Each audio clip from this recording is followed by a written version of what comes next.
तो हम शुरू करते हैं। हमारा जो टॉपिक है वो है बाल विकास से संज्ञान।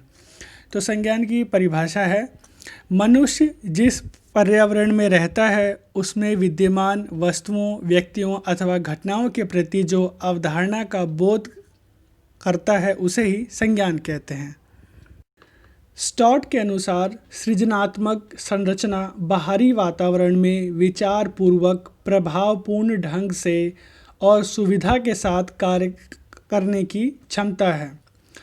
हिलगार्ड के अनुसार किसी व्यक्ति ने स्वयं अपने बारे में और अपने पर्यावरण के बारे में जो विचार, ज्ञान, व्याख्या, समझ और धारणा अर्जित की है वही संज्ञान है। अब हम देखेंगे संज्ञान की विशेषताएं। संज्ञान के अंतर्गत बहुत ही मानसिक क्रियाएं आती हैं, जैसे कल्पना, चिंतन व तर्क इत्यादि। दूसरा है संज्ञानात्मक विकास अनुभवों पर आधारित होता है। तीसरा, संज्ञान एक जटिल मानसिक प्रक्रिया है। चौथा है हमारी बुद्धि का संज्ञान पर प्रभाव पड़ता है और कुछ बुद्धि वाले व्यक्ति का संज्ञान भी उच्च होता है। अब हम देखेंगे संज्ञानात्मक विकास के उपागम। संज्ञानात्मक विकास के 3 उपागम हैं, अवधान, स्मृति और मेटा संज्ञान। सबसे पहले हम बात करते हैं अवधान की। संज्ञान का प्रयोग करते समय बालक सबसे पहले अवधान करता है, चारों तरफ ध्यान लगाता है कि क्या चल रहा है। अगर उसके चारों तरफ वातावरण धनात्मक है तो उसका संज्ञान भी अच्छी तरीके से विकसित होता है। दूसरा है स्मृति। जब कोई बालक अपने चारों ओर के वातावरण में अवधान को विकसित करता है तो वह उन सूचनाओं को दिमाग में इकट्ठा कर लेता है, जिसे स्मृति कहते हैं।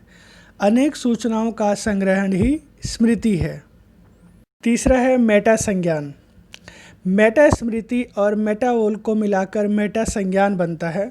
सूचनाओं का वर्गीकरण करके सही समय पर सही सूचना को प्रस्तुत करके और उसे प्रयोग में लाना मेटा संज्ञान कहलाता है।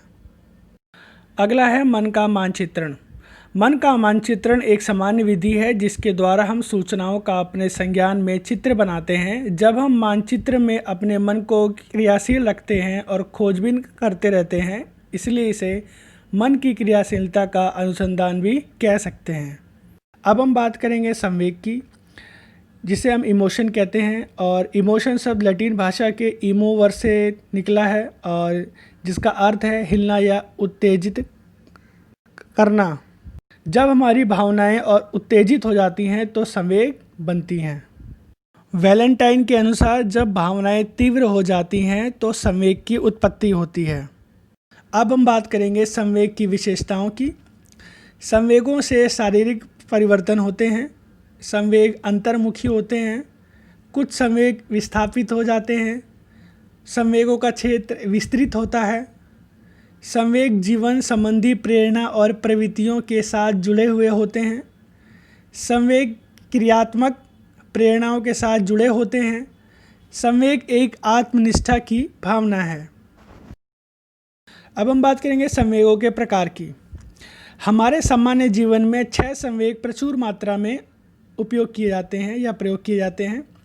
ये हैं क्रोध, अरुचि, भय, प्रसन्नता, दुख और आश्चर्य। आशा है आपको वीडियो पसंद आई होगी।